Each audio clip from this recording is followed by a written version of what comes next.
அண்மையில ஒரு மாசத்துக்கு முந்தைய நினைக்கிறேன், அவர் நான் மனம் திறந்து பேட்டி கொடுப்பார். கட்சி கட்டுப்பாட்டை மீறி ஏற்கனவே வேறொரு இயக்கத்தினுடைய முக்கிய பிரமுகர்களை சந்திச்சார். அதே தவறு, அதையும் நாங்கள் கண்டுகொள்ளவில்லை.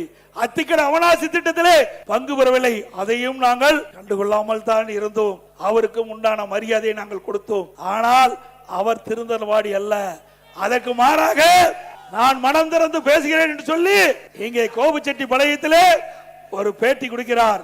அந்த பேட்டியிலே அவர் சொன்ன செய்தி அங்க எல்இடி திரைக்காட்சியில பாருங்க. 10 நாள் என்னுடைய கருத்தை பிரதிபலித்திருக்கிறேன். இதற்கு ஒரு காலக்கெடு வைத்திருக்கிறேன். ஆக கெடு விதித்திருக்கிறார்.